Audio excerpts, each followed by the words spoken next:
50 states have come here. For the first ever simulated convention of states. This is to show people it can really be done. Left unchecked, government expands limitlessly. We need a check and balance. These people are tired of federal overreach. We've been going back and forth. We've been debating amendments. We had committee hearings yesterday. Today's the day. The winds of change are about to blow. I can see the optimism. It's exciting to meet legislators from across the country. And just the electricity, the energy to discuss solutions. It was the most extraordinary thing in my career that I've ever been a part of. It shows a commitment to wanting to do it right. None of us have ever seen this before, right? That our founding fathers were in fact right yet again. The process actually works. The very idea that I stood where Patrick Henry, Jefferson, and the folks who came up with the genius of America. That has renewed that vigor and excitement. It's awesome. I came in as the me. When I looked around, I was part of the we. Now it's time for us to be leaders among leaders. We're going to save our nation. Exercising our rights as states under the Constitution in an Article 5 convention. This is what we have to do. You have proven that the people of the United States are ready to hold the first Article 5 convention in the history of this country. That it's a far greater risk for us to do nothing. Clearly, we can do this. Probably our last best hope of preserving liberty for the next generation. Freedom is what's at stake. Self-government and freedom are the outcomes when you have limited power. What could be more important than to do something like this? We have a chance to do something extraordinary. Thank you for being here, and let's get to work.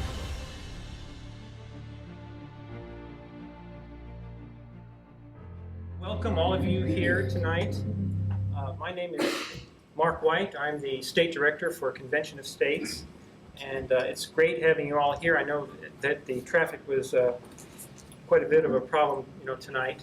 I do also want to welcome the folks that are watching us Facebook Live. So in addition to Olela videotaping tonight's meeting, we also have our meeting transmitted on Facebook Live. So and thanks to Brett Colbus for setting that up. What I'd like to do at this point is have all of you rise for the Pledge of Allegiance. As we rise for the Pledge of Allegiance, please stay standing when we're done with the pledge, and we'll have a short invocation by Pastor Greg Porter. If you'll join me in the Pledge of Allegiance. I pledge allegiance to the flag of the United States of America, and to the republic for which it stands, one nation, under God, indivisible, with liberty and justice for all. Pastor, from where I'm at? That's fine.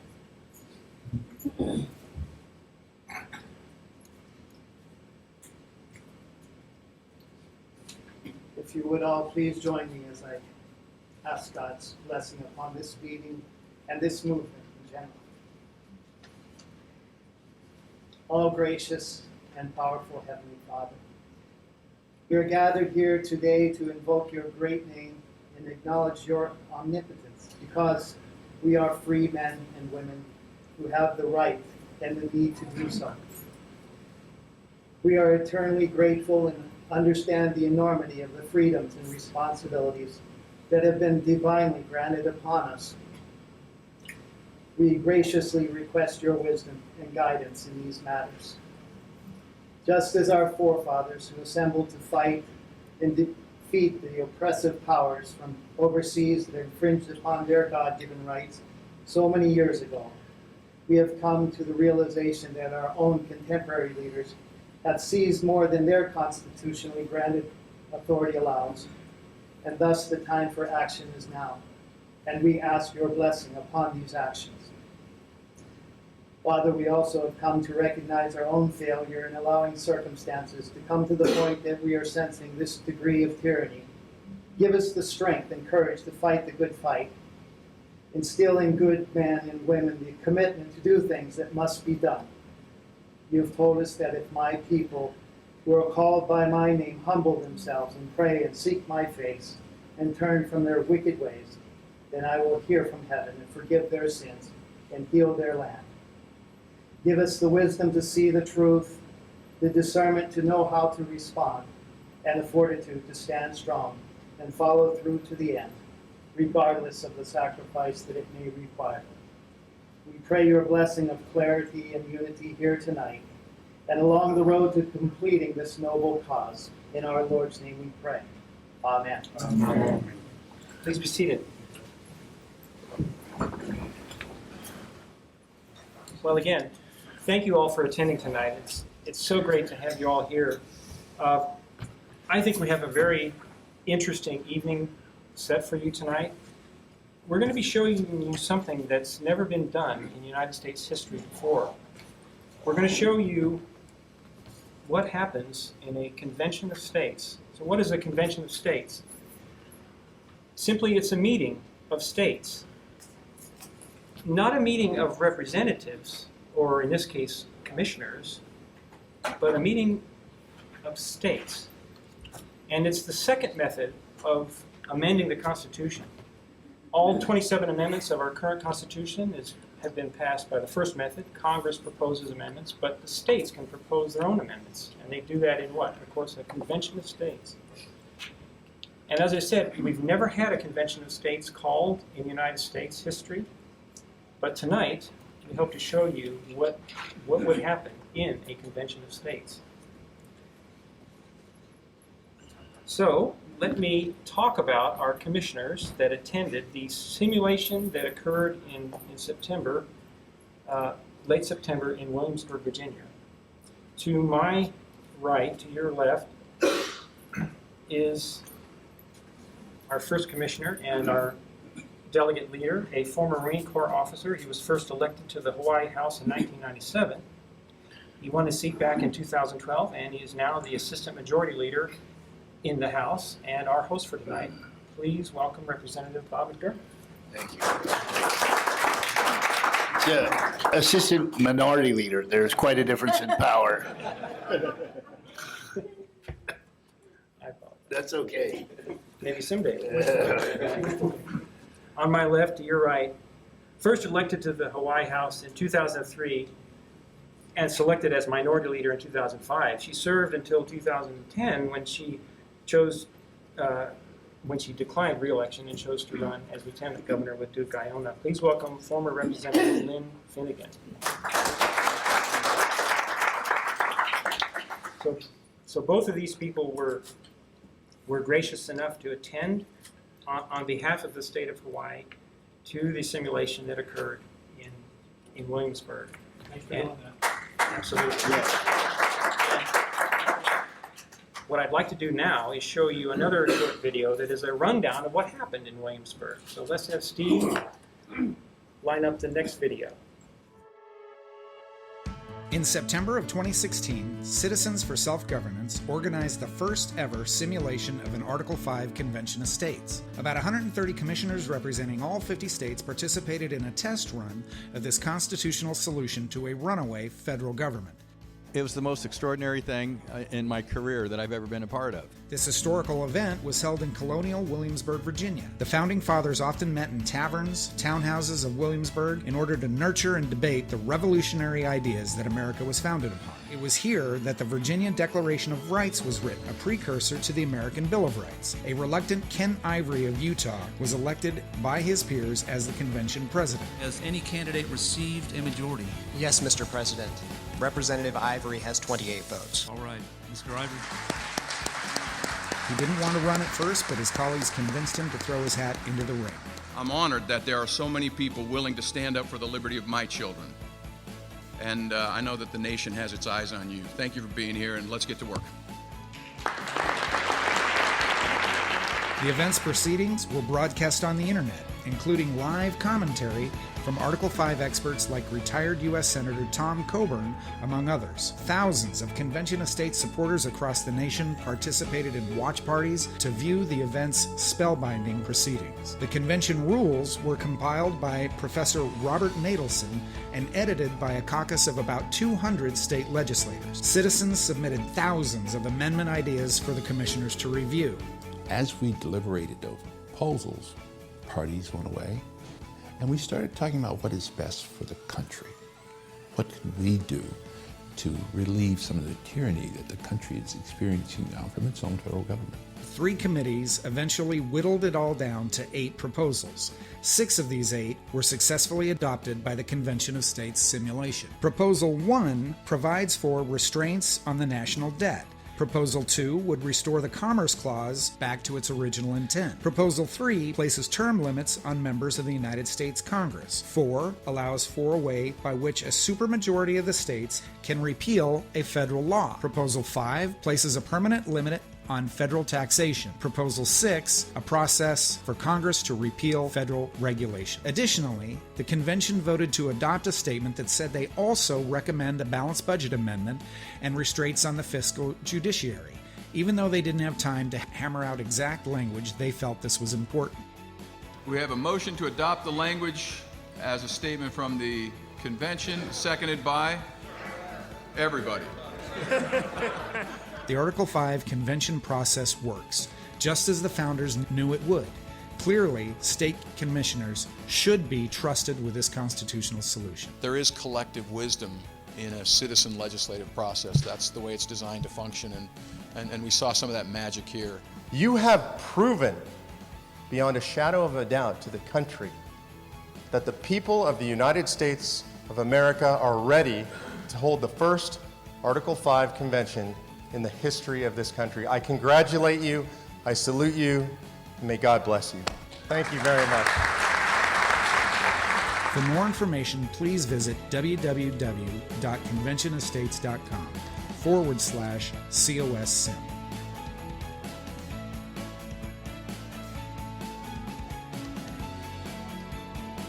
Thanks, Steve.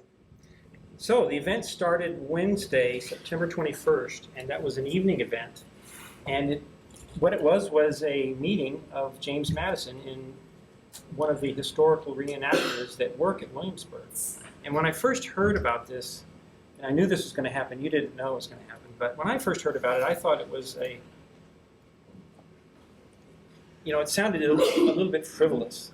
But when I saw the tape, and unfortunately we don't have tape here to show you, but when I saw the Facebook Live of James Madison's presentation, I was pretty impressed with it. So I wanted to ask you both, what was your reaction to that? I thought the whole feel, it has a different feel to it, Williamsburg.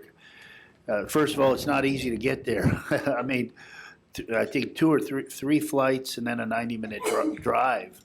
And you're really in the middle of nowhere. Growing up outside Philadelphia, I'm well-versed in Revolutionary history, the Liberty Bell, Washington's Crossing. And that very much had that feel of it. So James Madison, the guy who portrayed him, was excellent, just excellent in character. Never lost a beat. Somebody's cell phone went off. And he said, "Oh, I hear there's a robin and someone let a bird in the room or something." I mean, the guy was just so good.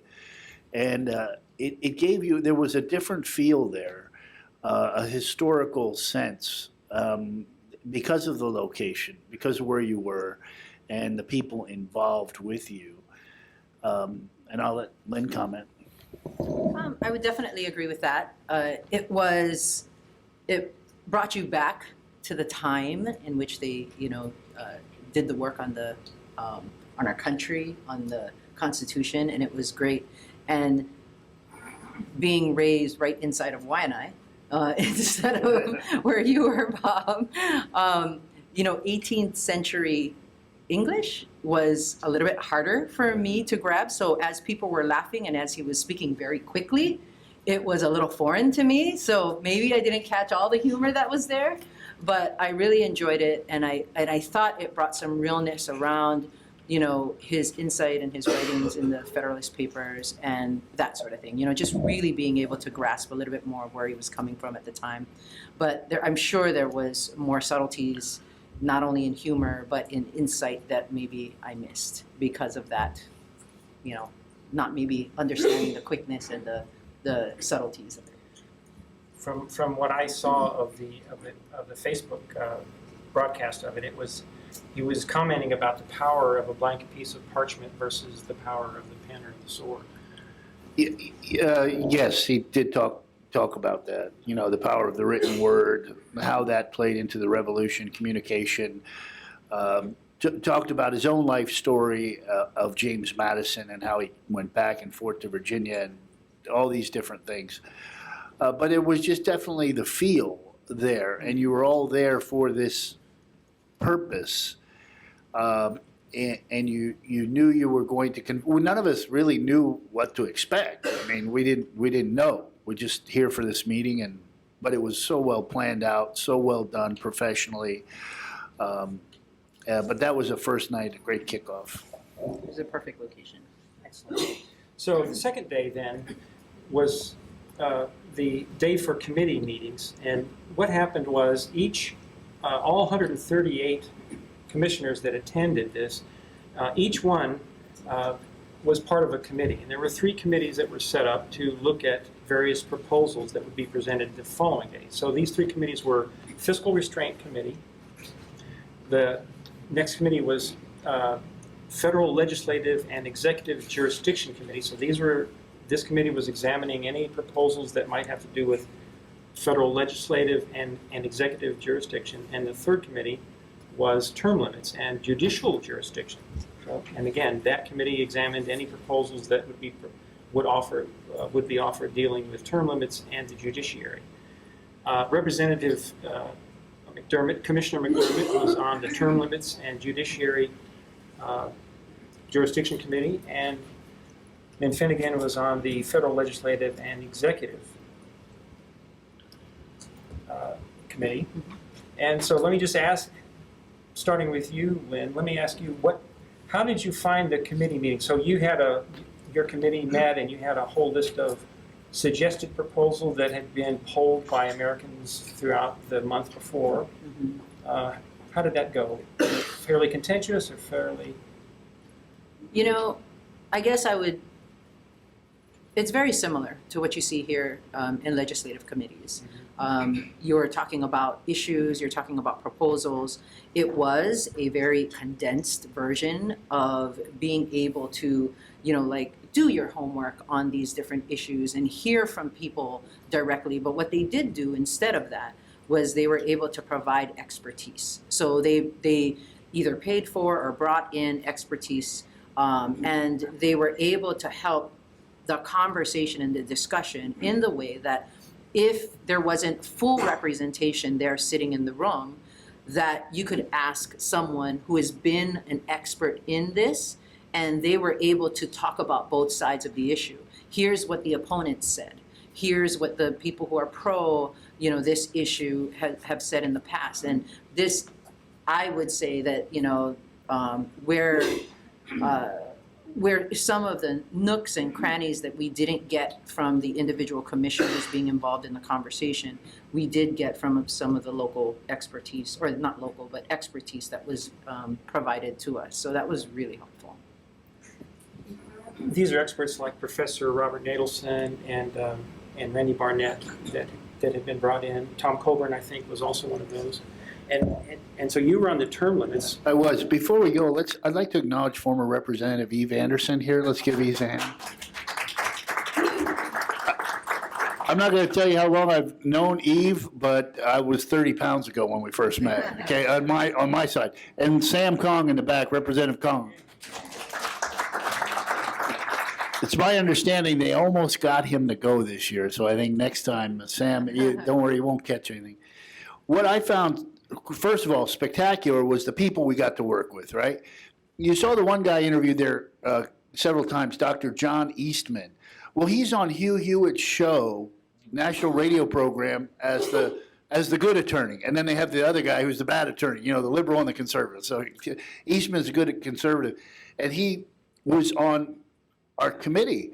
So here I get to talk to this guy who's a national attorney, renowned, and I pull him aside and I start asking him questions and talk to him about some of the things that are going on in Hawaii. It was just a real blessing. The other fellow, the head of the convention, you saw him, Kent Ivory, sharp, just sharp guy, and he is from Utah. So I'm saying, okay, he must be LDS. So I go up to him and I said, he doesn't know who I am. I said, Mr. Ivory, are you LDS? And he looks at me. Why, yes, I am. I said, well, my wife is Samoan, and we go to Laie. They love us over there. Oh, wonderful. So we broke down the barriers. You get to build relationships with these super talented people.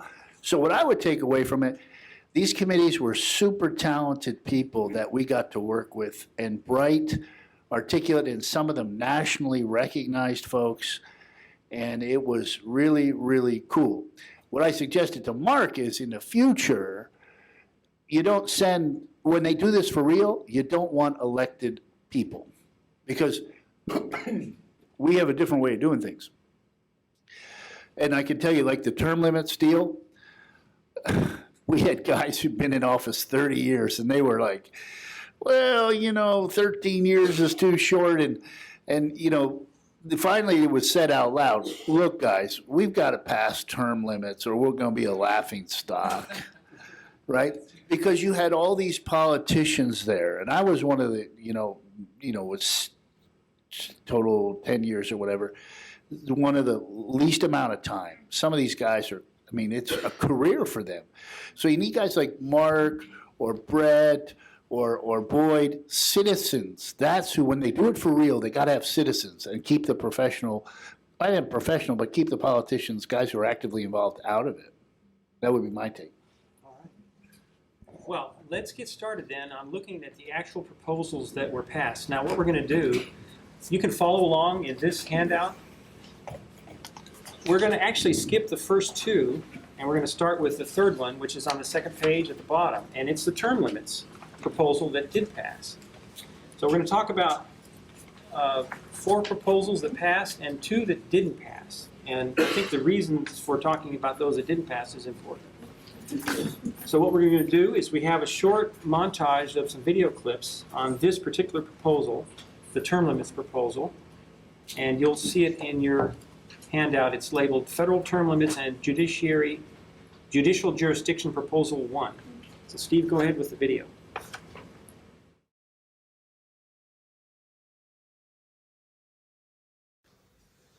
You're recognized to present Proposal 1. Thank you, Mr. President. Proposal 1 says no person shall be elected to more than 6 full terms in the House of Representatives. No person shall be elected to more than 2 full terms in the Senate. And these limits shall include the time served prior to the enactment of this article. Thank you, Mr. President. I respectfully rise in opposition to this proposal as a duly elected representative from the great state of California, falling victim to term limits this year. It's an experiment that has proven, unfortunately, gone awry. What we've experienced in California, and not for myself that I care that I'm termed out, because I'm happy to go back to the private sector, but we're losing many good people who have served honorably and honestly, that we will lose that institutional memory as they are termed out of office. What we've experienced in California since 1990, when we passed our term limits, is the power that should be bestowed upon the duly elected members of the Assembly and the Senate has swung to the unelected lobbyists and the unelected staff members, and maybe worse, the unelected bureaucrats that run the state. A function of the term limits that we've experienced in California is that as members are looking to be termed out, they immediately begin looking for their next opportunity and begin to pay less attention to the responsibilities that they have in their duly elected office. As a result of that, they cede much of their influence to either their staff or the special interests that lobby them on a regular basis. There's other problems with term limits that I could take much more time to share with you about, but those are the ones that rise to the top. Recognize the gentleman from New Hampshire. I was one of the few people in committee that voted against this, but as I overnight and then listening to some other people, I agree with this, because the limit shall include time served prior at first I looked at anybody who served more than 12 years would have to leave. But the problem, when I was anybody who's elected, if, for example, I got elected to my third term before this was enacted, I still get to complete my third term. One of the things I keep hearing over and over again, not to criticize a gentleman from California, we did in the committee, says, well, the power is ceded to bureaucrats, the power is ceded to this.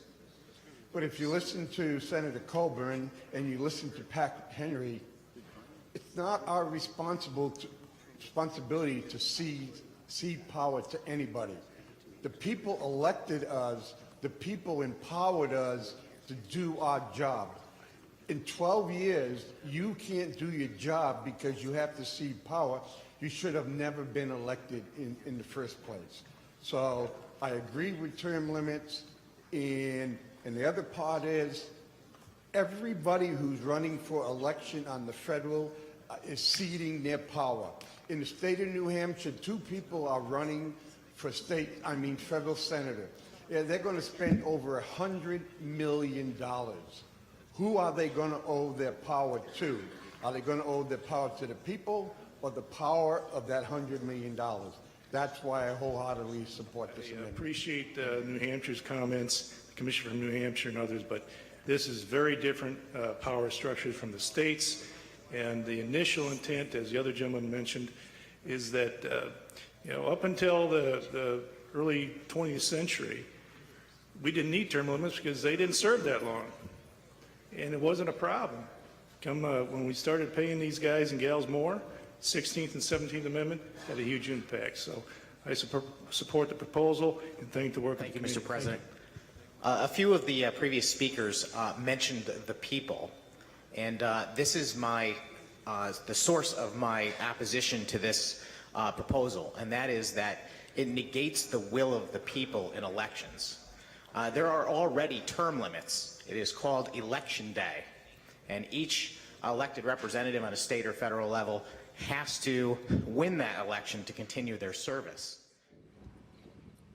The debate went on a little bit longer, but as you can see in your notes, actually Hawaii abstained. So an abstention from a state vote is cast when the delegation cannot agree.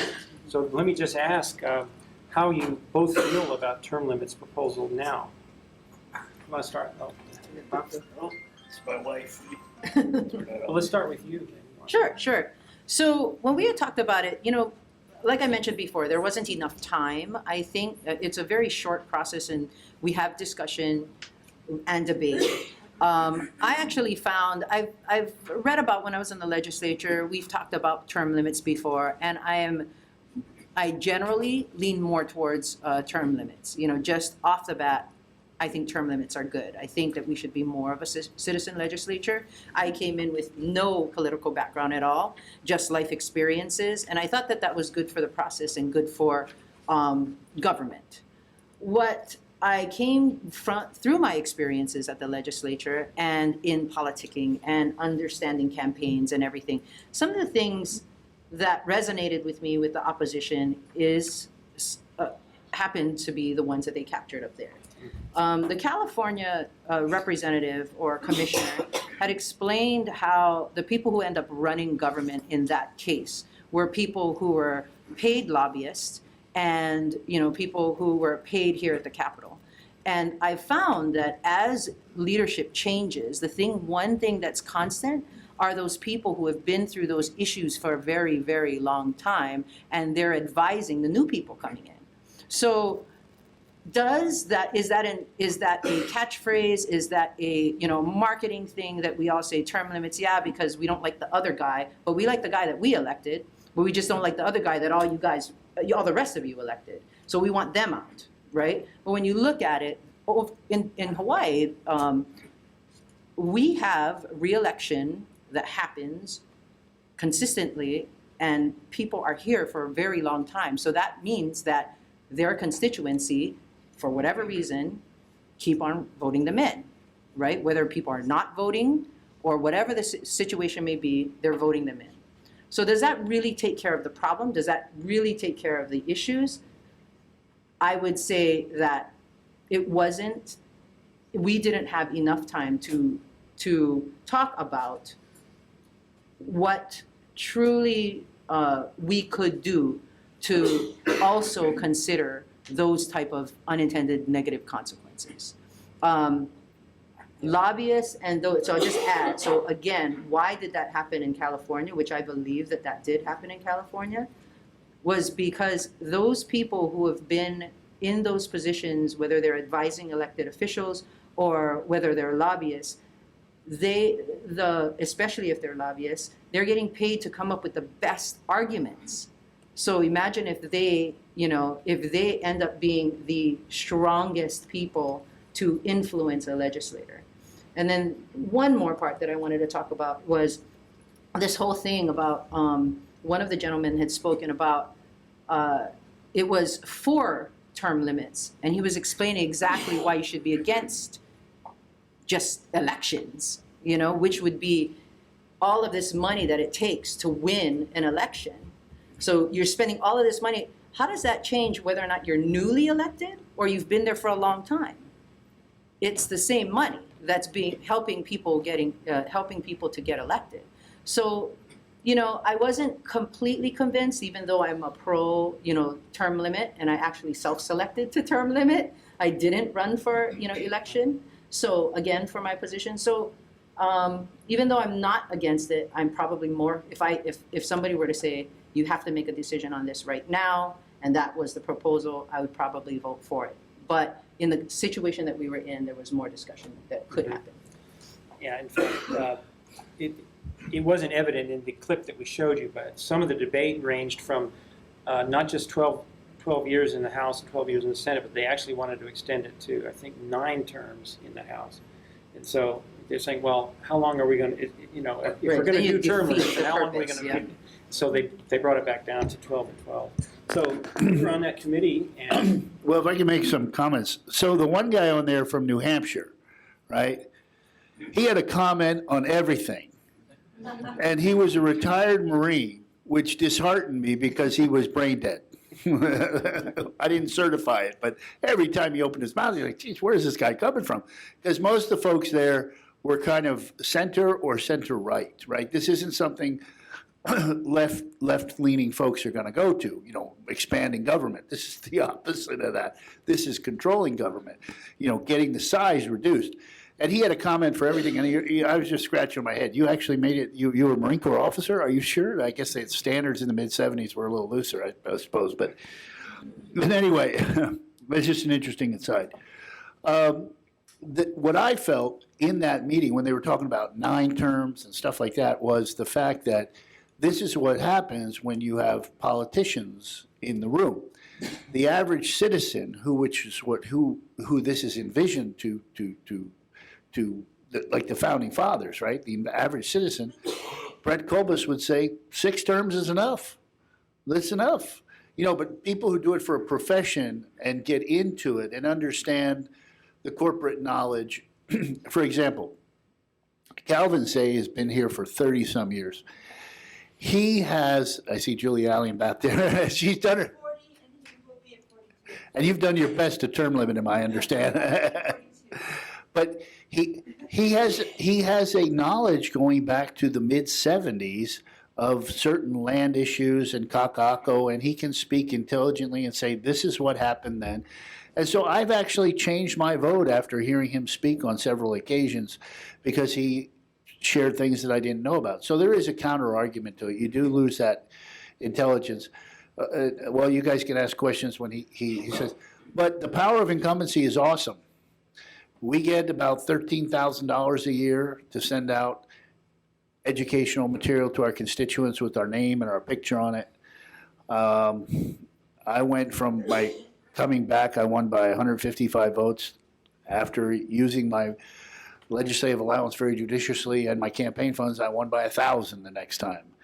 I didn't get it handsome all of a sudden, trust me. It's just the power of incumbency is awesome.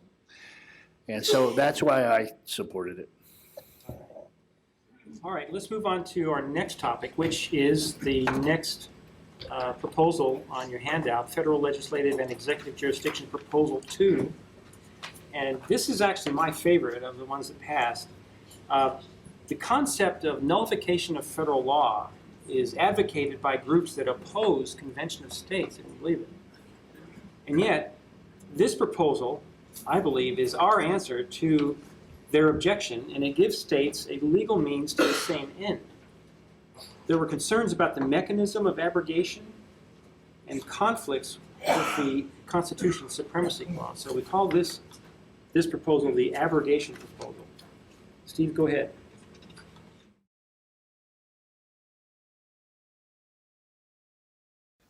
Thank you, Chairman, and thank you, Mr. President. We have titled this proposal number 2 in our subcommittee, Abrogation of Federal Law. And I'd like to, before I begin, define abrogation. Abrogation means to nullify or to render unenforceable.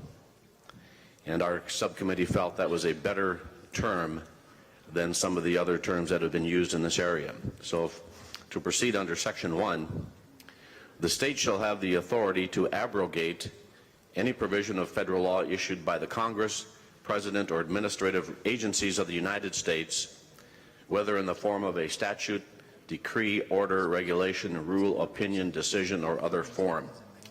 We left out the treaty possibility and the courts. So Section 1 would not apply to treaties or to courts. And some may ask, what does the word opinion mean in keeping the language in? And that was pointed out by Professor Barnett and others, that administrative agencies do issue opinions. So we felt we needed to keep opinion in. Section 2, such abrogation shall be effective when the legislatures of 3/5 of the states approve a resolution declaring the same provision or provisions of federal law to be abrogated. The abrogation authority may be applied to provisions of federal law existing at the time this amendment is ratified. So we can go back to prior law or obviously going forward. We had a discussion in the subcommittee about what percentage vote should we use for abrogation. Some favored just a simple majority at 26. But the majority of our subcommittee and the vast majority of our full committee favored a 3/5 votes of the states, which would be 30 votes. That in Article 6, Paragraph 2 of the Constitution is the Supremacy Clause, where it says that any laws that are in conflict, that the federal laws will be supreme over the state laws. So if we adopt this and this amendment is ratified, will this be in conflict? Will there be a conflict within the Constitution itself with two different directions on how to handle state and federal laws when they are in conflict? Who should have the final say is a question on these matters of federal law. And the premise of this amendment is that the states should have the final say because the states created the federal government. We're not saying by this proposal that the federal government is evil or wicked. We're not enemies to the federal government. We need a federal government, but we need a federal government confined to its constitutional authority. And over the past 100 years, the federal government, through its agencies, has expanded to encroach on the inherent sovereign rights of the states. And so the purpose of this amendment is to give the states a procedural tool to override statutes and rules, and it does not conflict, getting now to your specific question, it does not conflict with the Supremacy Clause. It rather supersedes the Supremacy Clause because this amendment gives the states then the final say. I'll recognize the gentleman from California. Let me address also that question. I fully support this amendment. Ever since the 17th Amendment, the states as governments have had no say in the national chambers in order to protect their sovereign interests. This is a measure to restore that power. I don't think it conflicts with the Supremacy Clause, though, which specifically says the Constitution of the United States and the laws made in support or in furtherance of the Constitution. This would now be one of the constitutional provisions that the laws have to be made in furtherance of. So it would be covered by the existing Supremacy Clause, and this would prevail, this abrogation.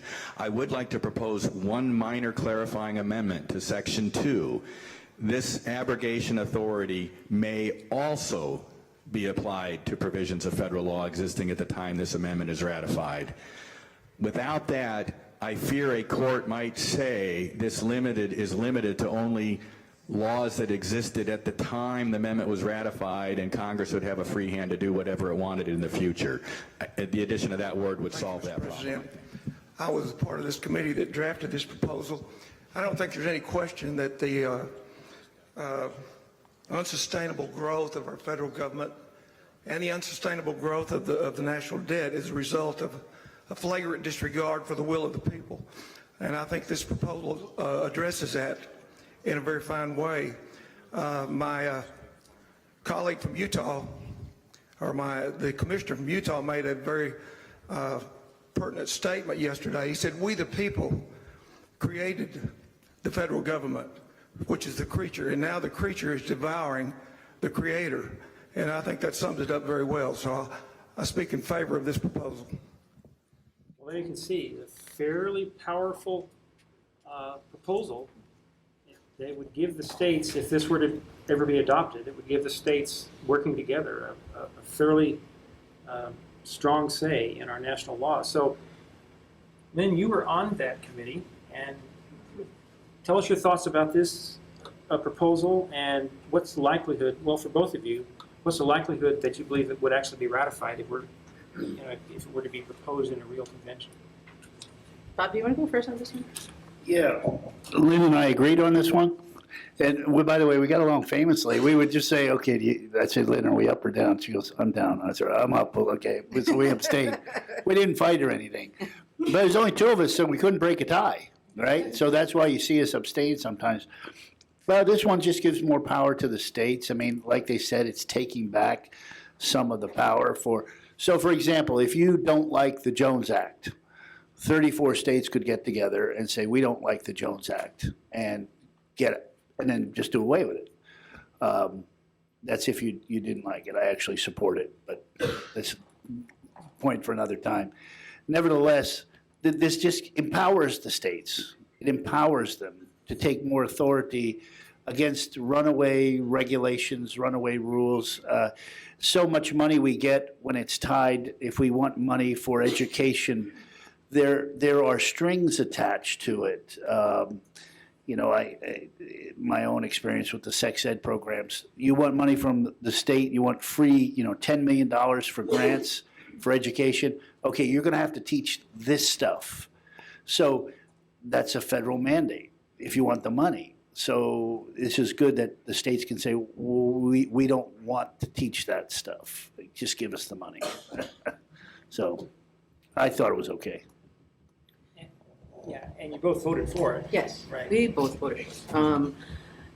You know what, this, of all of the proposals, I was probably most intrigued about this one, and was really drawn into the debate about this one on two fronts. One would be my natural, leaning toward states' rights. So that was a very powerful thing and where my ears were listening to. And then the second part was just knowing that we're in a state that is not as conservative as I am. That states' rights is an issue that I think that Hawaii, being in the middle of the ocean and separated from almost all of the rest of the states, could really wrap their hands around states' rights. And so from that point of view, I thought, wow, this might be something that we could really gain traction from Hawaii. Is like, we have our own thing here. Let us fight our battles here and do what we can to, represent our state and have it reflect, things that are important to us. And this could definitely be something that I think, as a person that's looking at, if I were to be representing Hawaii at an actual commission of the states, that this was something that I could really support. Well, it was one of my favorites. All right, next we're going to go to the last page of your handout, the red page, and we're going to look at one of the proposals that failed. And it's a pretty significant proposal. Both Mark Levin and Texas Governor Greg Abbott have suggested constitutional amendments similar to this proposal Yet this was hotly debated at 2 different sessions during the day of the last day of the simulation. And then on the second session, it was actually substantively changed by California. And that substitution reduced the override authority of Supreme Court law rulings to not just what the original proposal was, that this proposal would, states could overrule any Supreme Court ruling. The suggestion, the substitution, was that states would have the authority to overrule a Supreme Court ruling that nullified state law. And that's a significant difference, and that comes up in the debate. So let's watch this. It's a whole series of short little clips, but John Eastman brings that substitution up. And again, this failed.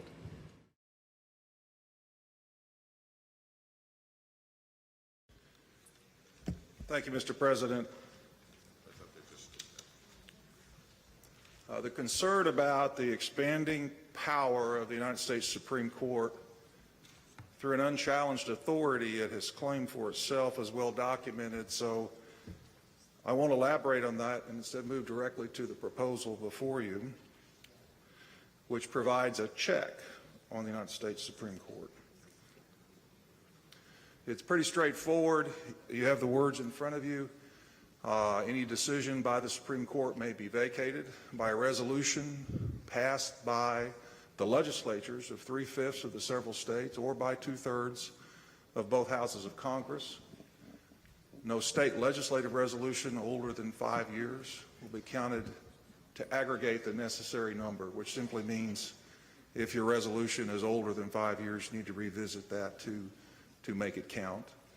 Section 2, a decision that is vacated within 6 months of the date of the entry of the judgment shall result in a vacation of the judgment itself. If it's longer than that and is vacated, it won't disturb the judgment as between the named parties, but it won't have the effect of becoming law, if you want to look at it that way.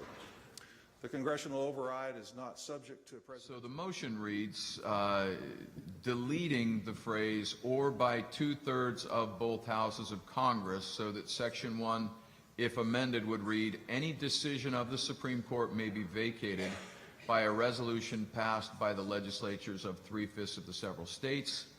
No legislative resolution older than 5 years shall be counted to aggregate." I would just like to suggest to the gentleman making the amendment that if we're going to do that, we should eliminate Section 3 and renumber Section 4 to Section 3. He seemed to indicate that this would take away from the state's ability to provide a check and balance to the Supreme Court, and I see nothing in the original language that takes away from the rights of the states. This just adds another layer of checks and balances on a runaway. When we add a provision like this that empowers a congressional veto over rulings of the Supreme Court that actually check its own power, we're granting Congress a very, very big power. This amendment needs to be passed for the sake of empowering the states and limiting the power of the federal government. To the amendment, and wish to point out some practical considerations that we should bear in mind, and that is that the Supreme Court, by tradition, ends their session in June, and most of the more difficult decisions will indeed come at that point in time, at which many of the states are not in session. And so it's an absolute certainty in my mind that if something comes through the court that does need this extraordinary action, that the states will not be available for a significant amount of time. And far too often the decisions made have ramifications that make it an established fact if immediate action cannot be taken. I'll not name any specific case, but I will tell you that in June of 2015, there were some issues that needed some attention that this overall amendment could have remedied. Substitute motion from the committee, so this is now the proposal from the committee.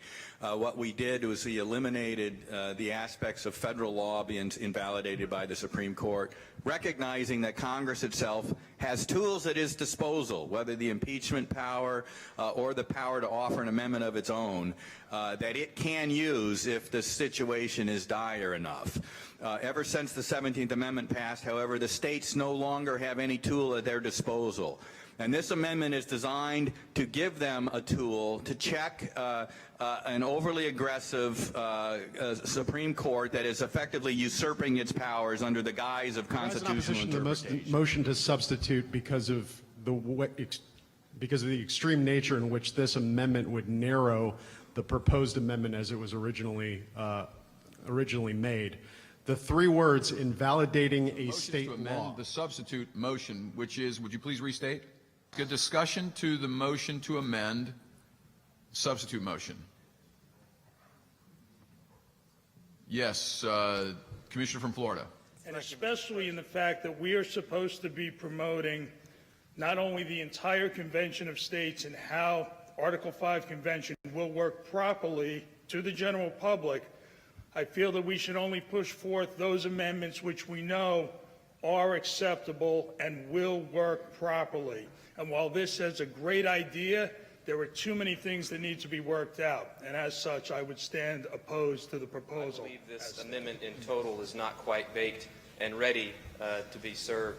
And it follows the case I laid out previously, in which I was overwhelmingly, my advice was rejected regarding executive and legislative authority. But as we sit here and talk to each other, had we not, for example, adopted the amendment of invalidating state law, this would have allowed states to invalidate Marbury versus Madison and undo the entire structure of how the Supreme Court operates. There are so many permutations, as illustrated by the current amendment under consideration, that this amendment is not in any way, shape, or form ready to be sent off this floor. I think there are many, many, many permutations that we have not even begun to consider of how this would play out. Thank you, Mr. President. Thank you, Commissioner. All right, so you can see there that there was quite a bit of debate on this. We chopped it all together. It's an idea that has been proposed a number of ways, and I'm not surprised that this failed, but let me turn to Representative McDermott and ask him, well, you were on the committee. So. Yeah, before I begin, I'd like to recognize Representative Cachola, who's in the back there. Let's give him a hand. He's snuck in. Good friend of mine. This was so two things are going on here. You have a layer of, this is an experiment. We want to show the general public that we can do this and they shouldn't be afraid of it. So we're going to, this is my view, of course, stick to term limits and fiscal issues because those are safe. This is basically, we're talking about same-sex marriage right here, you know, the most recent decision. And most of the people, I can tell you, the vast majority of the folks there did not agree with that decision. Although I did learn there was a new type of, because I would ask people, so what are you, Republican or Democrat? One guy said, I'm a Democrat. I said, where are you from? He said, West Virginia. I said, how'd you get here? He said, I-95. I said, I didn't know they allowed tractors on I-95. But then you'd ask guys if they were, and some guys would say, I'm a Republican. I said, oh, you're conservative. No, I'm a libertarian. Okay, so that's a new, so that meant, so you probe a little bit and said, oh, I support same-sex marriage. Oh, okay. So you had folks who, this is dangerous. People don't want to be called names. They don't want to be attacked on the internet. You know, you come out against it, you're going to get called names, you're going to be vilified, you're going to, it just happens. And you're not permitted to have an intellectual disagreement. And that's unfortunate, but that is the way of the left, you know, vilify, Saul Alinsky, demonize. So this, you know, there were 34 states, I think, that passed constitutional amendments affirming marriage between a man and a woman. 34, I think it's that number. And so this was a broadly held view across the flyover country, right? Except for the coasts. And I think my sense is that's what this was about. But finally, you know, the intellectuals and the desire to put a product out in front of the public saying, look, We did this, we addressed term limits, we talked about some fiscal issues, don't worry. Because if 30, what is it, Mark, 34 states have to sign up? 34 states need to So if, call for a convention. if 34 states call for a convention and say, we're only going to address term limits, and you say, okay, I'm comfortable with that, and I'm comfortable with that. Once they convene, they have plenary powers, and they can do whatever they want. And I'm okay with that, because I think the citizens know better than the politicians. So that's why it's got to be packaged in an antiseptic way. Don't worry, it's all good. Anyway, that's my view for what it's worth.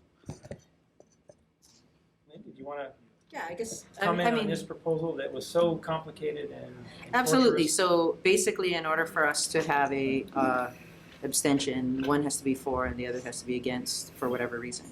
I was the one that was against this. And the reason that I was against it is because, you know, I'm a firm believer in the way that our United States government has been set up.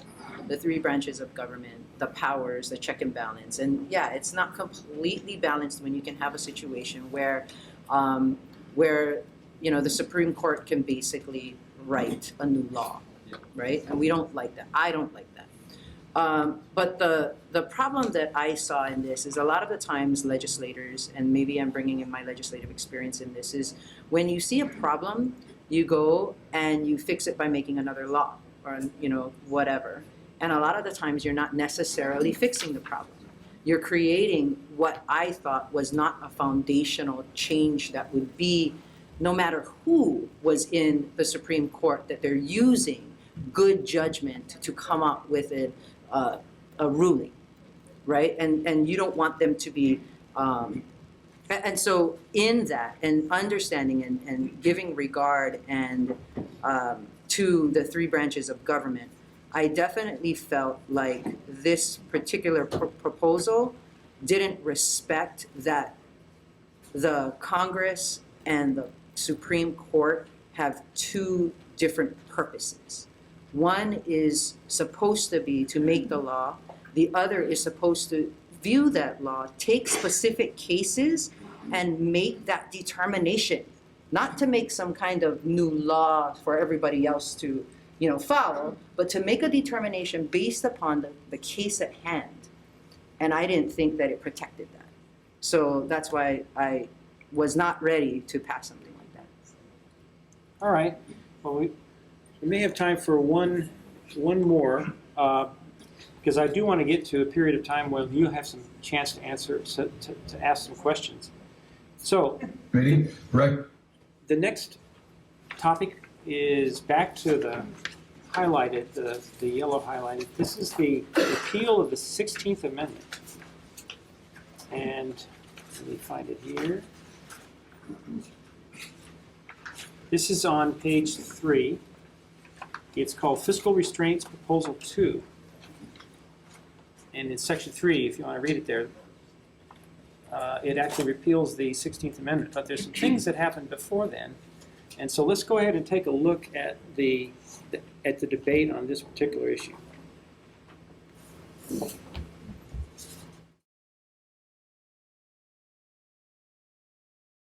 Committee, recognize the commissioner from Colorado.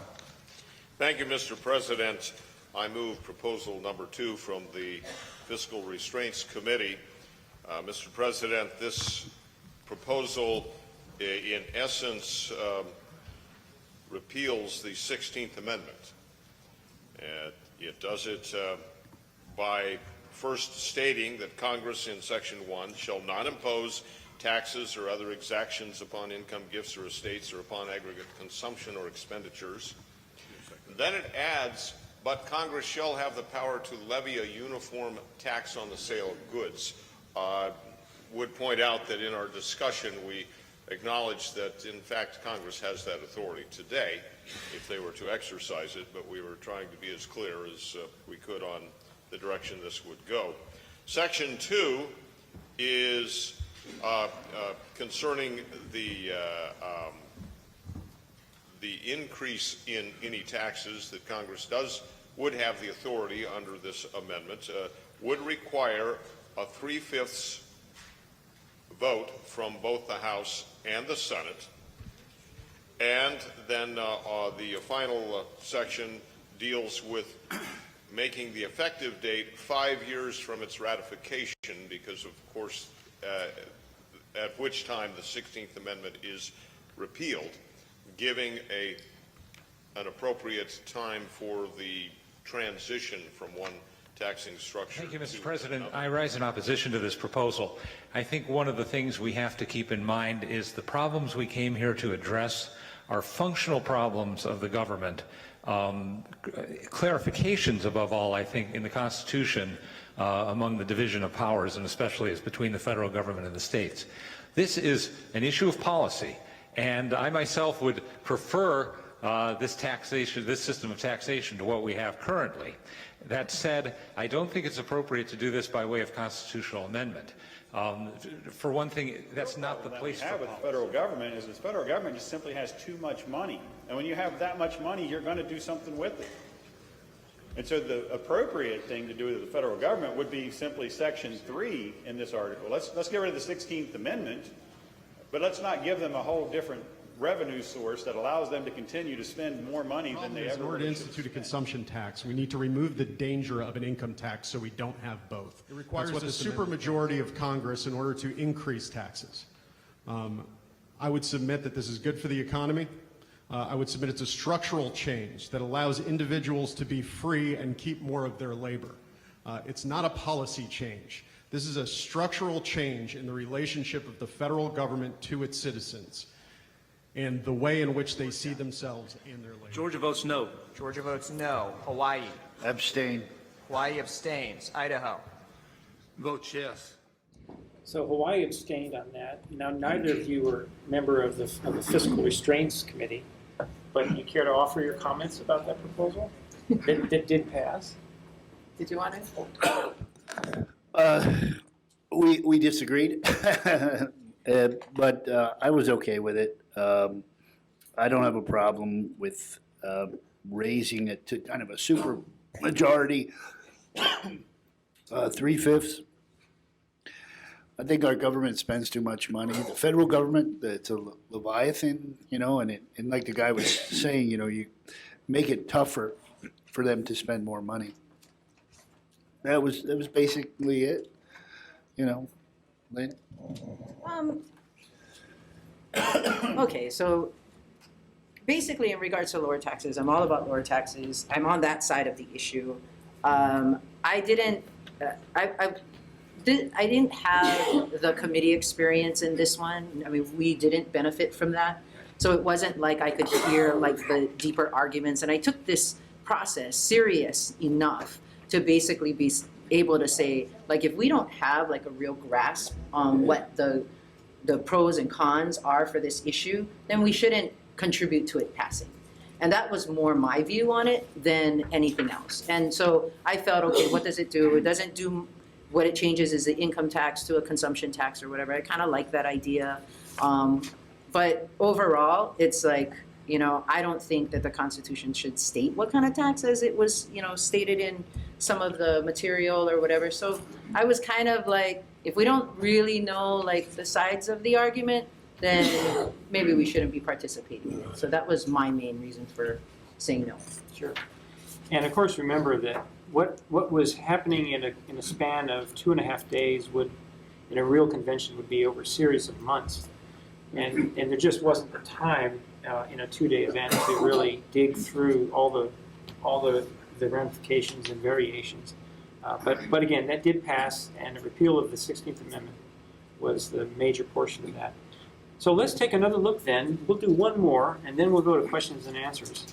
Back to one of the failed proposals, the second one, the presidential line item veto authorization. Now, several states support this, and they've actually have it in their state constitution that their governors have line item vetoes. And it raised a critical question about the separation of powers and apparent transfer of power from the legislature to the executive. So let's take a quick look at that video, Steve. So again, this failed.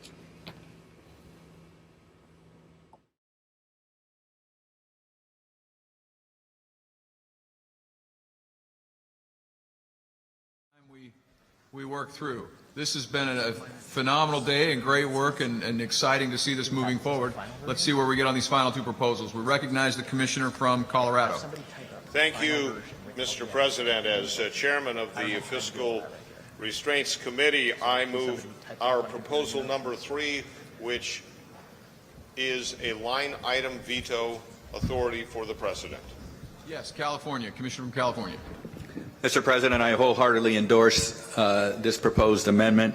It allows the president to serve as a check on pork barrel spending in Congress. If anything he vetoes by line item is something that the Congress has termed to be necessary, they can always override his veto. This will restore some important fiscal sanity to our national legislature. Gentleman from Oklahoma. Thank you, Mr. President. We're here meeting to restrain federal power, federal government, and the executive branch.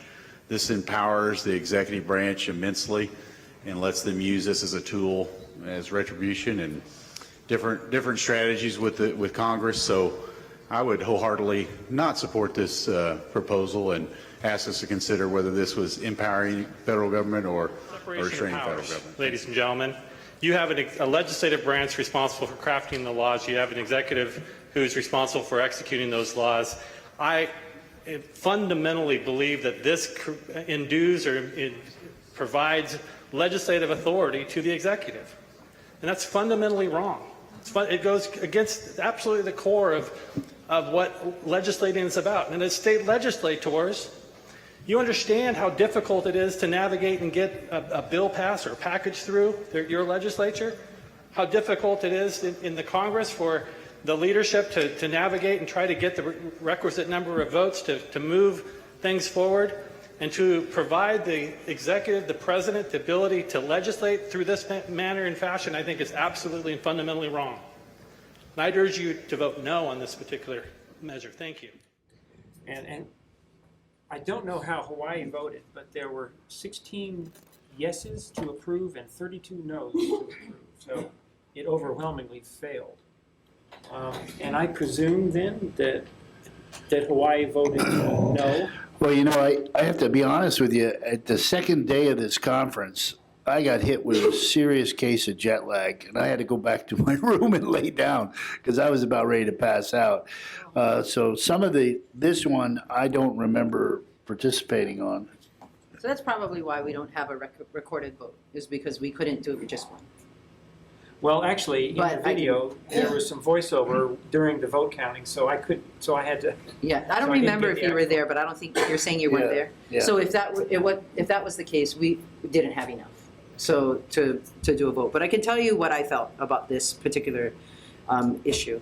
Okay, so I kind of looked at it from two different perspectives. One would be, okay, it was interesting because I chuckled a little because this fell into the argument that Commissioner McDermott was saying, how if you're sending people who are part of the legislature, that, you know, there are certain things that they're used to doing and powers that they are granted that they don't want to lose, or, you know, that kind of thing, and it's hard for them to see, like, beyond that, right? So how I would say I saw this is that some of the arguments that they had here was more around the line, more around the, you know, we work hard to establish this. So, you know, the president doesn't have or shouldn't have the ability to play games with us, right? And the way that I saw it was, okay, what structure do I know of that I work in currently?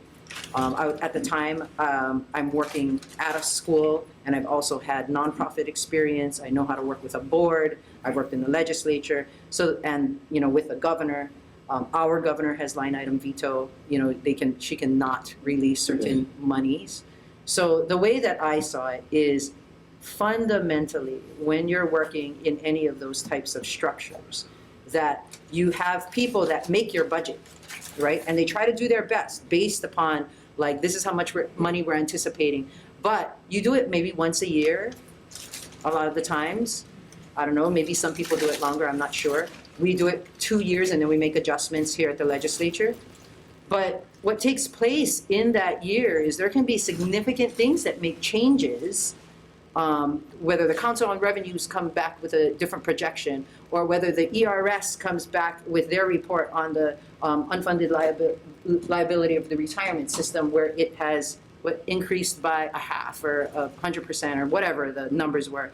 Those type of significant things that are happening under the executive, that executive should have the power to be able to say, I have to manage this budget on a more immediate basis instead of waiting for another year or whatever it might be to have that influence. So if you're, the way that I see it as someone who's more fiscally prudent and more fiscally, conservative, is that, yes, I would have to trust that the people of Hawaii, that the people of this country picked the right president or the governor.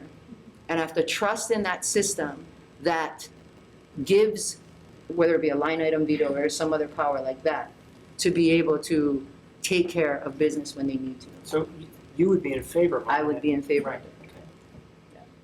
Yeah. From what I know in my experiences and what was debated on the floor, I felt comfortable enough to potentially vote for it.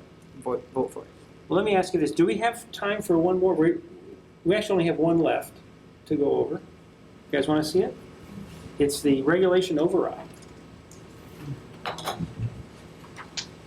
Let's take a quick look at the last proposal we'll talk about, or that we have video for. And today, the overwhelming regulations of our federal government are seen as limitations on our freedoms and liberties.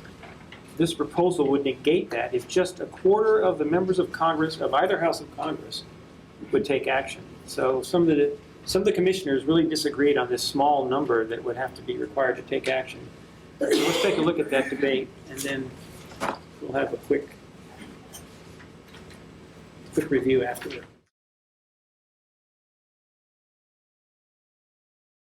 Sorry, the commissioner from? Mississippi is recognized. Thank you, Mr. Chairman. Proposal 3 reads, whenever 1/4 of the members of the United States House of Representatives or the United States Senate transmits to the President their written declaration of opposition to any proposed or existing federal administrative regulation in whole or in part, it shall require a majority vote of the House of Representatives and Senate to adopt or affirm that regulation. Upon the transmittal of opposition, if Congress shall fail to vote within 180 days, such regulation shall be vacated. No proposed regulation challenged under the terms of this article shall go into effect without the approval of Congress. Congressional approval or rejection of a rule or regulation is not subject to presidential veto under Article 1, Section 7 of the U.S. Constitution. Now, what our committee intent in this was, in the previous amendment we've adopted, we gave a 3/5 vote to the states to abrogate a federal rule, law, or administrative directive. This is another check and balance, whereas 25% of either house of the legislature in D.C. could petition for Congress to have to review and vote on a rule or regulation, one that is in effect or one that is proposed. So this would be another check and a more timely method for Congress to be able to address a federal rule or regulation. And if members brought this to the attention of the Congress and they failed to act on it, it would automatically be vacated in 180 days. To amend. Motions to amend, that's in order. To delete upon the transmittal of opposition if Congress. And then the entirety after that. So from upon transmittal to the balance of the article, is that correct? So the last 4 lines? That is correct. So the motion is to delete the last 4 lines, well, on my printed version. So upon transmittal, there we go. The motion is made and seconded. Discussion to the motion to amend. If you're standing, it is to discuss the motion. With this amendment on here, what would happen is it says that Congress, the Senate and the House of Representatives would have to vote to adopt or affirm that regulation, but without a time limit, they could just essentially stall the clock and let it run forever, It could die in committee, et cetera, et cetera. So by putting something in there, it causes Congress to be forced to act, or the regulation dies. Puts the authority in the hands of the leadership of Congress rather than the members of Congress, because in fact they could simply forestall the vote or in some Yes, other way. I also rise in opposition to the amendment because it deletes the strength of the original proposal, and what we would have without that second language is that Congress could sit on a proposed regulation for untold amount of time that an agency is proposing, and business and industry in this country needs some stability. They do not need to be hanging in the balance, wondering if Congress is going to act or not act indefinitely on a regulation. They have to spend money and they have to make decisions, and we think 180 days is a timely way for a business and industry in this country to know what's going to happen to them. So I do rise in opposition to this amendment, and I urge proposal of the original. 25%, and we're so concerned, that 25% is going to have control. We have 5 or 10 people sometimes, maybe not that much in the EPA that's making decisions, and I'm telling you right now, they'd love to shut Alaska down. So 25% actually is more people than what we have going for regulations. But we need a check and balance, and we don't need to reward Congress for doing nothing. They already do nothing. Pass the whole year. And Mr. President, I'm not going to make an amendment because I think 180 days is too long, but because I know we are short on time. So regulation override, that indeed did pass. That was one of the proposals that made it through with a fairly healthy, only 3 states opposed and 3 abstained. This is one of the things that states, you just mentioned about half an hour ago about unfunded mandates, and this is where it comes from regulatory agencies. So what are your thoughts on this particular proposal?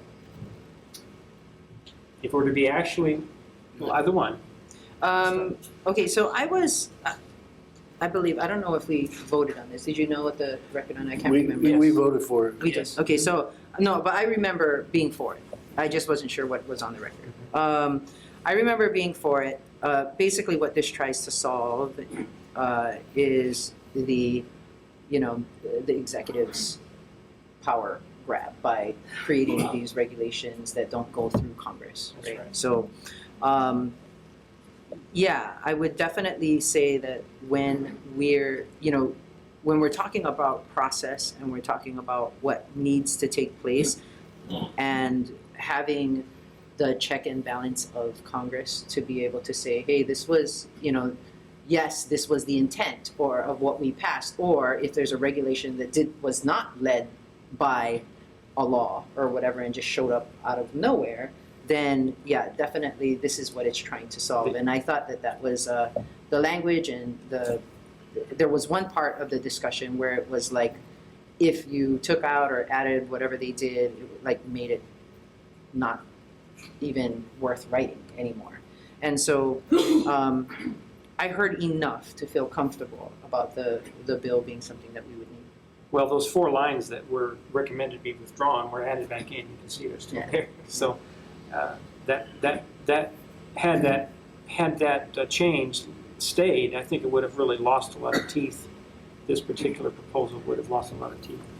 So a federal regulation that not everybody agrees with. It now costs $6 to buy a light bulb. Have you gone to Home Depot lately? $6 to buy a light bulb. I mean, you used to be able to get a bushel of them for $6. Now it's $6 to get one light bulb. So and I think that was passed by the Republican Congress, if I'm not mistaken, under George W. 2004 or 2006. So I know there was a lot of folks who didn't agree with that, and the people who pay the cost, think about that poor family in Kalihi who's trying to make ends meet. Their light bulb goes out in the bathroom, $6, not 60 cents. Yeah, I understand the counter arguments, but that's just a federal regulation that directly impacts our lives that I think is a little pernicious. Well, ladies and gentlemen, I hope you enjoyed the video clips and the conversation that followed each of those. We have just a few minutes, maybe 10 or 15 minutes for for some questions. Boyd, before I get to you, we had a question over here first, if I could. Yes, I think there were several things that came up, and I can't remember which was it. Well, just one would work. Okay, let me see. If you like to think about it, we can come back to you later. Kathy? Yeah. Lynn? Yes. I had a question on the debate and the discussion surrounding term limits as to whether any member of the California delegation actually discussed the mechanism of why would California pass that legislation. It's by referendum. So it sort of neutralizes the entire notion that the people actually aren't making those decisions. I mean, this is really fundamental to understanding term limits, and at least that's which is the second largest country in the world. Has the largest electoral delegation. So it stands to reason to really strongly oppose and worked on that for 12 years. It was initiative and referendum. And it was not through the overwhelming and predominant support of out-of-the-closet Republicans like myself. It was overwhelmingly adopted by the citizens of the state of California. It was one of the highest votes in that next to Proposition 13. So I just urge you to consider that in your thinking about term limits, because I think that's one of the great hypocrisies of the law. Yeah. So can I respond to that? So how it was done, to me, is important, but still doesn't negate the unintended consequences of it. So if we all chose. But the unintended consequences that the gentleman from California was actually pointing out actually have to do with ethics. They have to do with ethics. And yes, so. And I would say that whether you're a term limited state like them or a non-term limited state like us, we still have the same issue. You know, we still have the ethics issues. We still have people using money to, you know, and basically it's money to help elections. And elections, people get elected. There's rarely a case where you can get a person elected and not have money in your campaign. The bottom line is if you want to get elected, you have to raise money. You know, I haven't seen very many people at all come to be elected and not have to raise money. So it's embedded in the system is what I'm saying, no matter which way you go. So term limits does not solve the problem of having first-year people get elected and still be influenced by. That way in California to actually neutralize inertial vote. And that was significant issue in California was inertia. I get that it's the notion. So anyway, yeah, I'm not sure. Inertia, in other words. Oh, inertia. Yeah, just, okay, I'm sorry. Long stays in office, yeah, sure. That was a significant issue. And correct me if I'm wrong, I think what you mean by ethics is if you're at your last term in a term limited office, you still have a job to do, and you don't, just like the commissioner from New Hampshire said, you don't cede your responsibility to staff or to lobbyists. But it is, I mean, what you did say that you completely agree with is that it's a really complex issue. So one of the other things that's actually been, you know, training in California for a very long time, I lived there for 34 years, was judicial term limits. Yeah, because one of the things that drove some of that discussion early on when in California in the 70s was executive order 106. Which arguably was the great civil rights violation of our time, but certainly, you know, a great number of Americans and Japanese American access to the extent to which Roland Warren, who was Chief Justice at the time, or excuse me, Attorney General at the time of the Roosevelt, you know, for the state of California, actually sort of ran the greatest liberal reform court. He was a Republican, you know, as a matter of conscience. So those are the kinds of things that were real complexities in a state like California debates on a very large scale. It's just it's worth looking at because the argument for legislative term limits and judicial term limits are very, very closely related. So I think it's difficult to say for those reasons you would object to legislative term limits the whole notion that it actually limits oversight of the bureaucracy without also looking at judicial term limits. So just keep in mind that I'm for term limits. Yeah. Right? So if you keep that in mind, then what was discussed at the table there, I wasn't ready to vote on it in a positive way. But, you know, I don't disagree with a lot of what you're saying, so I don't know if there's an argument that I would say, you know, to you, except for I have seen firsthand how, you know, those types of things affect people being elected, whether it's term limited or not.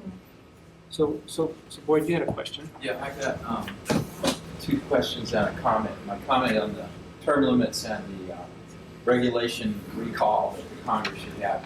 Those two really go together, because if you have term limits and you can't recall regulations, the bureaucracy is unhindered and it's going to be growing. So I think for the politically appealing, like you were saying, the appeal of this convention of the states, to put those two 1-2 punches out there, it's going to draw a lot of people regardless of what their party affiliation.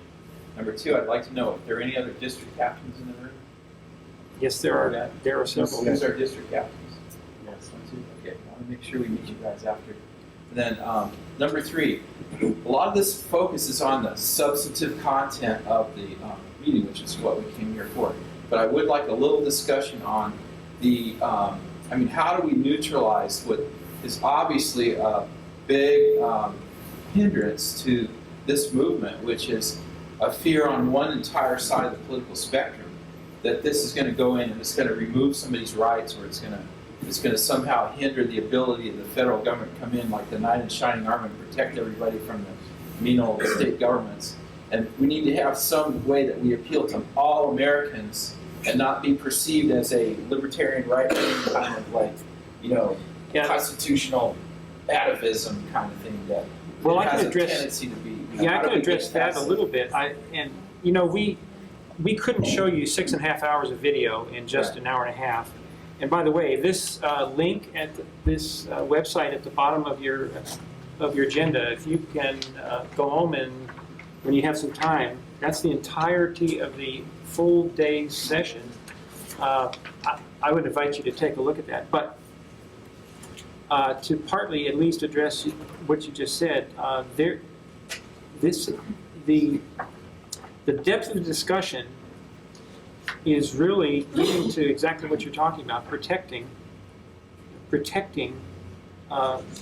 states and the separation between federal and state government, limiting federal government and keeping a check on what's going on, what's not going to be happening, reducing taxation, reducing spending, and reducing the overburdening of their jurisdiction. The whole point of the simulation was to prove that it could happen that way, that it wasn't a runaway convention, it wouldn't just rewrite an entire constitution. And what happens after a convention? This is just a proposing convention. That's all a convention of states is. We just make proposals. Afterwards, each and every proposal must be ratified by 38 states. And that bar is it's much larger, really, than the 34 state needed just to call a convention. That's, Equal Rights Amendment, that's what happened. It never got to 38.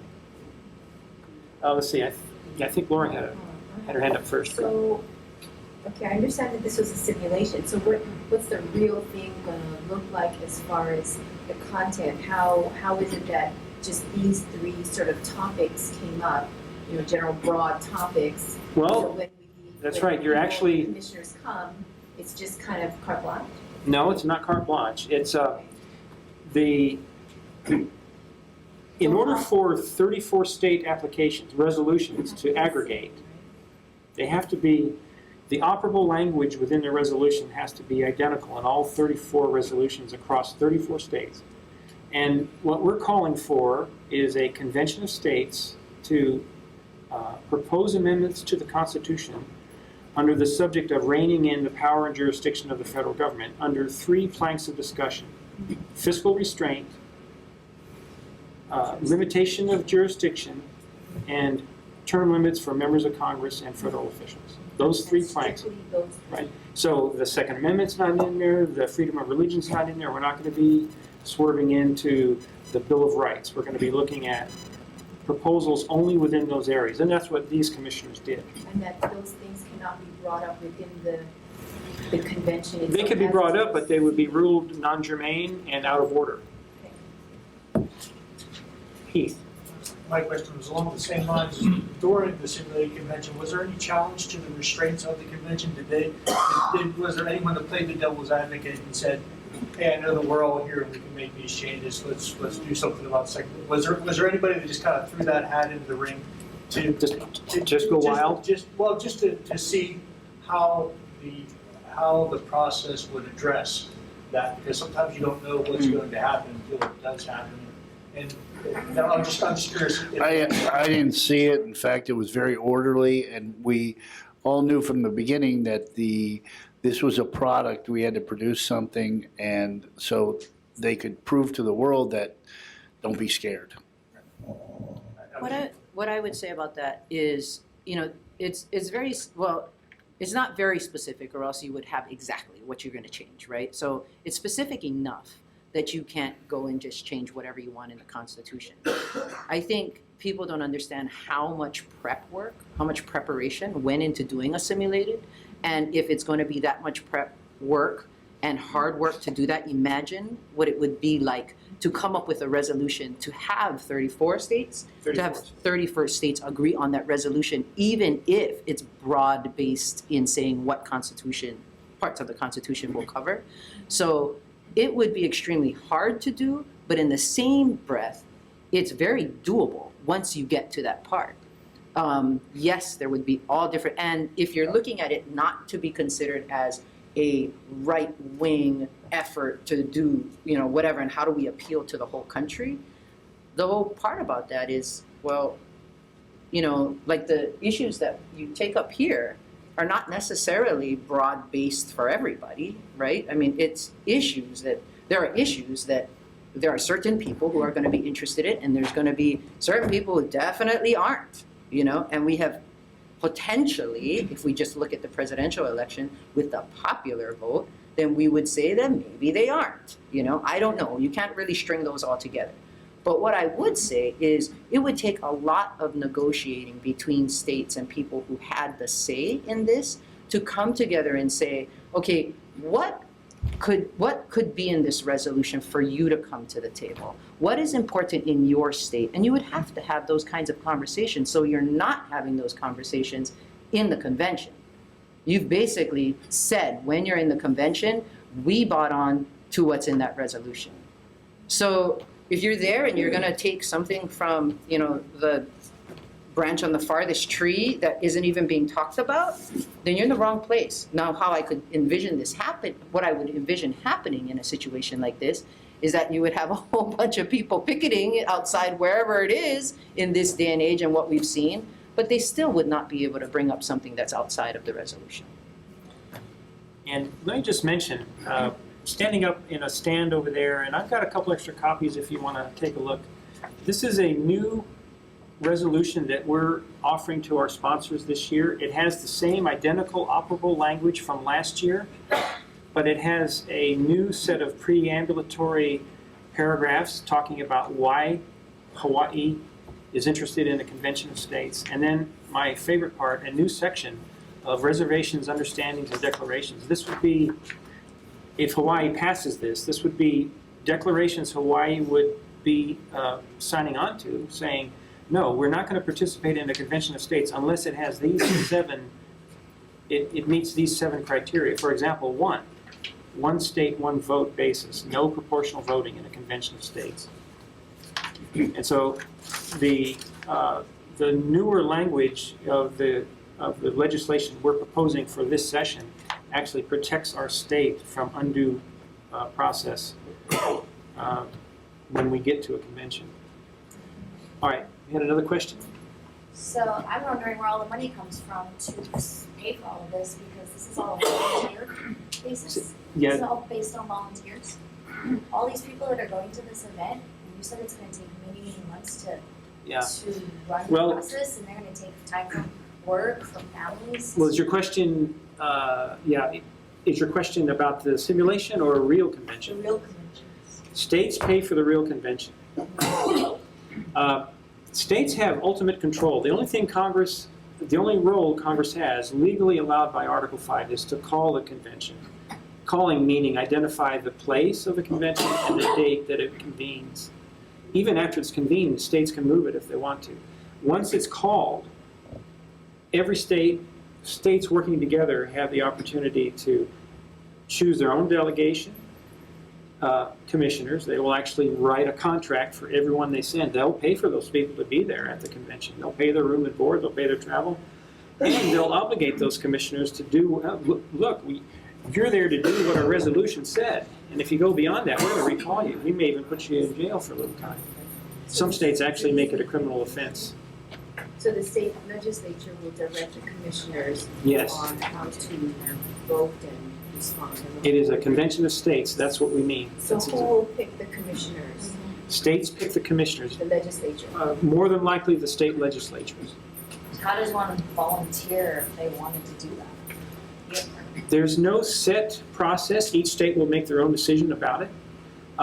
Many states that once they pass this, now they're also looking at how would they actually set up a commissioning process.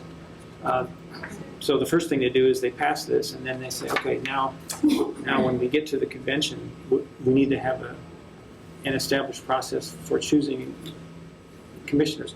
Ideally, or most logically, you would take nominations on the floor of your legislature and then probably vote on those as a legislature. That's seen as a typical way of doing it. But states have their own way of deciding. They don't have. There's no specific rule for it. What other questions do you have? If no other questions, what I'd like to do is just spend a few more minutes talking about where we stand now for our 2017 legislative session. Everybody knows that next Wednesday, a week from today, is opening day of session. And Brett and I are going to try to have a table out downstairs in the courtyard talking about convention of states. And we'd love to have, any of you that have time during the day next Wednesday, we'd like to have probably from about 9 to 1, I think we'll do that, Brett. And we'll have this banner up, and we'll be there to talk about convention states to folks that are here. More importantly, though, let me outline a couple dates that happen later on in the session. Well, first of all, just a week after we open is the deadline for bill filing. Now, our resolution is not a bill. The governor doesn't sign this resolution. It's legislature only. Fortunately, the resolution deadline is March 10th, Friday, March 10th. So between now and March 10th, we're going to be doing a couple things. First of all, legislatively, we want to find more sponsors. I'm very thankful to Representative McDermott and also Representative Kong for being here. They are our sponsors, and now this year, Representative Cachola has said he supports us, so we're thankful that he's coming on board, and we're looking for more sponsors. We have others in the House. By my count, we have 10 senators and 10 representatives that are on board with us. Some more than others, but I can tell you, for example, in the Senate, we have 3 prime sponsors. Unfortunately, we don't have Sam Sloan with us anymore in the Senate, but Senator Nishihara has stepped up to be a prime sponsor. So has Senator Mike Gabbard and Senator Inouye. And each of our co-sponsors from last year, we're going to offer them the opportunity to be co-introducers, prime sponsors. So I count about 10 in the Senate and 10 in the House. The first prime sponsor last year was Bob McDermott and Sam Kong, and we look forward to having the same again this year. And then we'll continue to work to get more people in the House. Now, obviously, 20 legislators is not a strong majority by any means, obviously. So this is where we need your help. You folks as district captains, or you folks that have been receiving Convention of States email, we'd like your help to contact your state legislators, your members of the House and Senate, and say, look, I support Convention of States. There's a resolution that would be filed, and we'd like your support on it too.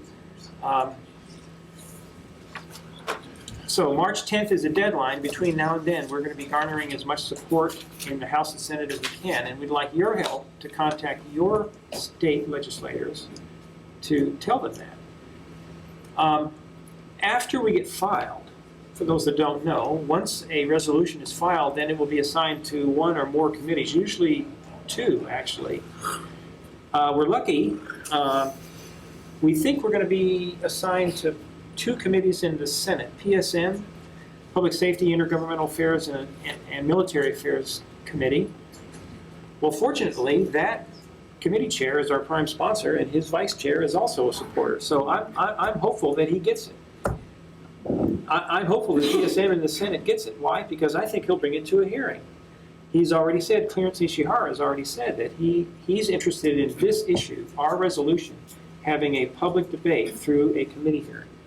So I'm thinking that he may get this hearing, he may get this resolution, and we may get to a hearing. When we get the hearing scheduled, that's when I also would need your help. We would like to assemble as big a crowd as we can in a room, very much maybe this room, just like this, to offer testimony, to be here to say, look, we support Convention of States. The second committee in the Senate that may get it, also, well, we'll likely get it for sure, is JDL, Judiciary and Labor Committee. That committee is headed up by Senator Keith Agaron from Maui, and his now new vice chair is freshman Senator Carl Rhodes, who came over from the House. Both of those legislators are not big fans of Convention of States, so we have our work cut out there. And it's very possible we pass through the PSM committee and get sent to JDL to be killed. So that's when we would want your help again, folks, to, if we get to JDL, we want to get as much involvement there to pressure them to bring this to a hearing. Now in the House, and Representative McDermott may know better, but in the House typically last year we were assigned to Judiciary Committee, headed up by Rhodes. By Rhodes, and Finance Committee by Rhodes, never heard it. Luke and Rhodes was Finance. We didn't get any committee hearings there either. Now, Rhodes is now a senator, and I believe he was replaced by Ty Cullen. But we still have Sylvia Luke as chairman of Finance Committee and Judiciary. No, he's Cullen, right? That's Ty Cullen. Cullen's vice chair, Judiciary through Scott Nishara. Scott Nishara is attorney. Yeah, and his vice is San Buenaventura. Yeah, and again, neither of those four people have said they support Convention of States. Now they may be changing their minds, but this is where grassroots help from you all would be asked for and welcomed. What are their concerns? Those that are against Their concerns are the despite what he said, is once it convenes, you can do anything you want. You can convene just for term limits. But I had a discussion with a Democratic senator on the airplane about it when I was on my way back. He says, yeah, but you have plenary powers, which means you can take up anything you want. And so, you know, this is not, so we have a polarized community. We have I mean, it is. America is a polarized place right now. And so when you talk about reining in government, you talk about reining in spending, well, that doesn't resonate with inner city Chicago, right? Reining in spending, reining no money for programs, things like that. So, you know, but the suburbs, different story. So that's what they're afraid of. And I'm going to have to leave here in about 2 minutes. So. Actually, we're at the end. I'd like just Sorry. I want to thank the representatives for being here, the ones that showed up. Mark, great job doing this. Yeah. This is a big grassroots movement. Convention of States is a grassroots movement. It's not a top-down movement, it's a bottom-up movement. And if you were fortunate enough to come, or we're thankful for you guys for showing up tonight. I know it's middle of the week, but we thank you if this is important enough for you to show up here. We really need your help to get online, volunteer as a district captain. We really need to fill district captain spots. District captains are going to be key. Getting to members in your district, other people in your district, get them involved with the convention of states.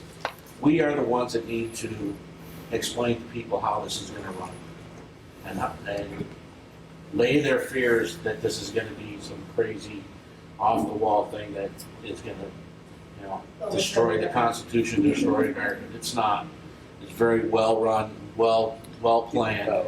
So, but it's the grassroots people. So, like I said, if you really need your help as a district chair, district captain, if you're not already one, so please go online and do that. Could I have those that are district captains raise your hand just to show everybody? Yeah, we've got several here tonight. Some new and some been around for at least a year.